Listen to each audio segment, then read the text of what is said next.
Hi, it's Mark at FBA2USA. Come to FBA2USA.com for hints and tips and full training end-to-end, step-by-step with coaching and mentoring if you're interested in selling your product inside the USA and you live outside the USA or want to bring a product from outside the USA. Got it? Okay. People who bought this were also interested in this. That is a phrase that is almost owned by Amazon. What it means is that Amazon identifies that certain people buy one thing and then go on to buy a different set of things which are either similar or related. And then, having noticed that pattern, Amazon frames that pattern, productizes that pattern, and tells it to people who are looking at buying. So when someone buys one of the items that are closely correlated with each other, they're showed the other items so that they can consider purchasing those as well. This is exactly what you should be thinking when you're thinking about your first product. People who buy this also might be interested in this.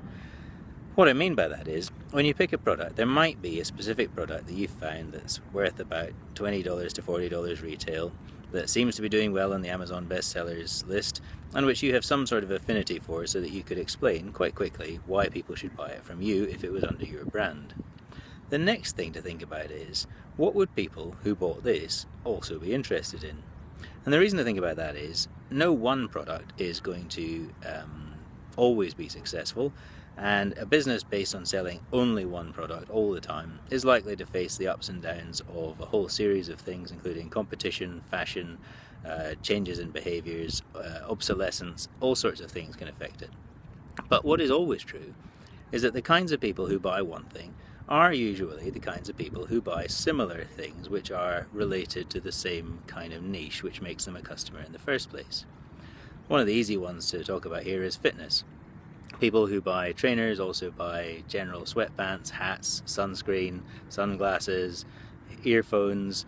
They buy the whole box and dice of the things you would need when you go out for a run. So, if you're marketing one of those items to them, those are natural things to think about when you're talking to them. But those same people, or similar people, could be buying one of those items and then be using that in combination with a different set of things for a different niche. So you should also be thinking what tangentially links products together, which makes certain things easier to sell together than certain other groups of products. I've said before, and I've commented, that appealing to more than one niche, certainly when you're starting out, is pretty hard. Because all your copywriting, you want to be trying to identify with a customer group, saying things that interest them, having conversations with them effectively, and interjecting in those conversations things which are useful to people who like having those kinds of conversations.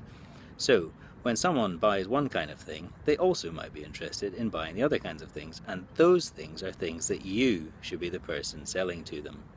So when you come up with your first product, don't pick it if it's a kind of product that you can't think of what the full line would be. If you're going to start a brand, ultimately you probably want 8 to 10 complementary products that you might be able to sell all to the same person. If you can do that, then you've got the basis of a really good business on FBA and beyond. This has been Mark at FBA2USA.com. Come to FBA2USA.com for full end-to-end training on getting started on Amazon from outside the USA. Thanks.